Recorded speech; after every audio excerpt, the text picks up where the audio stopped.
smell of the game.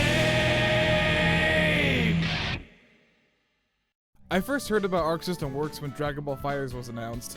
Being the big DBZ fan that I am, I was legitimately blown away with this game. Like, holy shit, this game looks amazing. It's like if you gave the show animators the budget of a fucking Pixar movie. The thing is, I actually first heard about them when I played Extreme Butoden as they did the sprite work for that game. And they've done other handheld DBZ games in the past. Arc System has been making fighting games since the late 90s and has made some great fighting games since. Guilty Gear XX, Fist of the North Star, Persona 4 Arena Ultimax, Guilty Gear XR, Dragon Ball FighterZ, and they even made River City Girls, which I didn't even know that until writing this script actually. Okay, another thing, as I was recording this, I actually looked at their wiki, and it turns out they got their start by doing Sega Master System ports, apparently, and they did a Sega Master System port of fucking Michael Jackson's Moonwalker, and they also did the Sonic Drift games on Game Gear. What the fuck? They already did this animating 3D models to look like a traditional anime thing with Xrd, and Strive basically perfected it. I didn't play a ton of Xrd, but when Strive got announced, I got really excited. I watched every trailer that came out, and I even got to play the closed beta. That was probably one of the best emails I've ever gotten and probably will ever get in my life. The game has been out for long enough for me to confidently say that it's honestly one of my favorite fighting games. To be fair, there are still some franchises I haven't delved into, like Dead or Alive or Tekken, but goddamn, I love Guilty Gear, and Strive is one of the best in the series. I was honestly worried when they said that the game was going to be made to close the gap between casual and hardcore players, but the game can still be pretty in-depth depending on how far you want to take it. A very prominent thing about this game is the fact that it has great online, because it uses rollback netcode, which I hope becomes an industry standard someday. I mean, if goddamn Nickelodeon All-Star Brawl is going to use it, what's stopping everyone else? Something that I feel is being overlooked is the really great mission mode. So when you open up the game, the first thing that pops up is, oh wait, hold on. This might take a while. You get an optional tutorial that basically teaches you the basic movement of the game, but mission mode basically has information on nearly any situation that may come up in the game. There's so fucking much that it informs you about, stuff from the basic understandings of the game all the way to the more complicated techniques. There are 5 sections in total with multiple missions in each. Castle area is all of the basic stuff, forest area is all the different strategies you can learn, Maze Ship has all the techniques unique to Guilty Gear, Wasteland has more of the specific stuff like wall text and frame advantages. This and both Hell area have missions that teach you how to combat one special move from all of the characters. Granted, there's only 2 for each character, but it's still helpful. Speaking of Hell area, this shit does not mess around. There is a reason why it's the most difficult series of missions. The stuff that it teaches you can be really difficult to get down, especially since you have to complete it 3 times in a row or else you'll fail it. This is without a doubt the best fighting game tutorial ever, and the fact that in the text boxes it uses fighting game terms like whiffing is amazing, and not only shows Arc System's experience making their games, but how much they care about their audience. It's definitely better than some companies I know. The game also has a pretty nice user interface. It's not hard to find what you're looking for, and it's pretty stylistic. The arcade mode is pretty cool too. Based on your performance, you either go through the hard or extreme route, and depending on who you choose, you get a mini story with that character. The final match, you get to fight Nagoriyuki with the first opponent you fought, and it feels chaotic. Oh jeez. Okay. Okay. I guess I'm fighting with May now. All right. So I guess I'm just gonna. Oh Jesus Christ. Okay. I guess I'm just gonna. All right. Let's go get him, May. Oh shit. Oh fuck. Oh Jesus Christ. Oh shit. This is fine. This is fine. Everything's fine. Everything's fine. I don't know how to make this function. This is really weird. Okay. Shit. What the fuck just happened? Of course, when you talk about Guilty Gear, you have to mention the crazy unique characters. I feel like a common problem for some anime fighting games is either characters play too similarly or look too similar to each other. Dragon Ball FighterZ roster is just 20% Goku, but Guilty Gear's characters are all so different in their design and play styles. Each character has a category in the select menu, which helps the player have a vague understanding of how the character works. Soul, Kai, Mei, Angie, and Leo are the all-around characters. Then you have characters that have their own category, like Nagoriyuki, who was a one-shot, and Faust, who is just really fucking weird. Chip and Melia are the faster characters, while Ino and Giovanna are the rushdown types. Zato is technical, basically a puppet character. Ramlethal is shooting, because she's got those big fucking laser swords. Potemkin is a power grappler, and finally Axel is the long-range type. These categories are simplified explanations as to how these characters play, but each have their own special thing that separates them from the other. Now, for a lot of people, this is their first Guilty Gear game, so I'm sure they had tons of questions like, who the fuck is this? Why is the protagonist's last name bad guy? Why is this woman's hair an actual weapon? How the fuck is this guy able to stop time? You're telling me that guy has a PhD? Why is she so hot? Why is she so hot? Why is this guy so big? He scares me. Whose child is this? And how the hell are they carrying that anchor? Yeah, the characters are great. How else can I say it? So a thing that isn't the most upfront about this franchise is the lore. Not a lot of people even know that there is an entire Kingdom Hearts anime type bullshit story behind these games. I tried to understand the whole thing, and if you want to know how complicated this shit gets, look at GG World. It's basically an encyclopedia for the characters in the world. And yeah, totally understandable.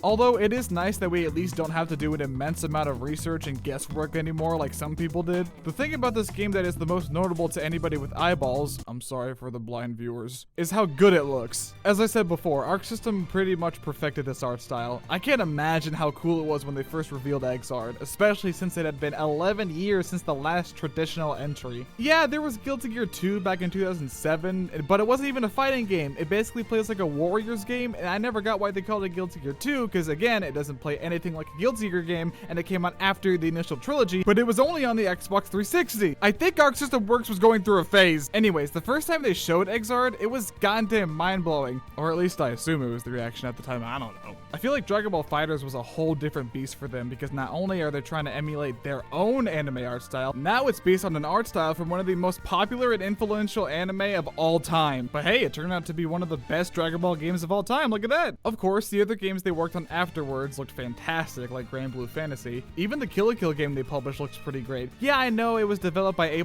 Games, but I'm sure there was some knowledge sharing going on. Strive just takes what Exard did and just ramped that shit up to 1,000. The new designs look great, the intro animations are well animated, the different overdrives are beautiful. I adore this game's art style. Another thing I love about Arc System's games is the over-the-top intros. Mankind knew that they cannot change society, heaven, or hell. Can't escape from crossing fate. There was a roofie inside of our gas station sushi. One last thing that I want to mention before we actually get to the gameplay.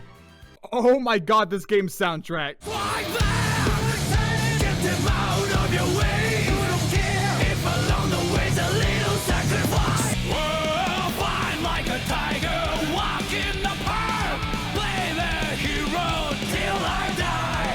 Discord, preside in society, your society. Love is so human sound. If there's a man who can make anything, give me the tools to live in the past. Bring it out, keep grinding, diving deep like cold steel. I won't face my doom, sayonara. I saw that I could see everything. I was an older road, placed by the name of heaven, the promised land. Everyone is waiting in a very long line. Daisuke, you are a goddamn genius. The vocals for these songs are amazing and the instrumentals are so good. I know this franchise is inspired by different rock references, which is cool on its own, but with all the different guitar shredding in these songs, that fact becomes pretty apparent. I can't get over how great it is, and just thinking about what the other songs that will come with each DLC character will be like just makes me fucking... Oh, it's so good! So the thing about trying to explain how this game actually plays will not be easy for me, given the fact that I never grew up with fighting games, and I'm honestly not very good at them. Not to say that I'm straight up incompetent, but I still have a lot of practice to do, but I'm going to describe things the best I can. In terms of controls, the game feels like most other 2D fighting games like Street Fighter in terms of just the very basic movement. You can move left or right, some characters can dash, the big ones can't, you can dash in mid-air, you can block by just holding back, the basic stuff, like I said. Now Smash fans, try not to piss your pants, because I'm going to start talking about...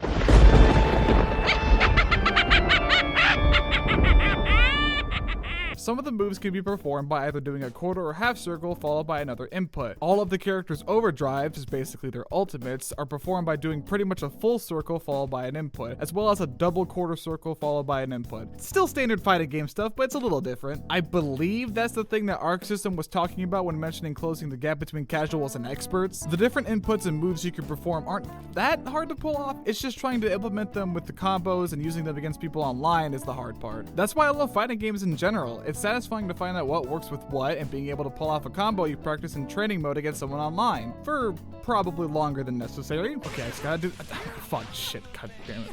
I just gotta. Fuck!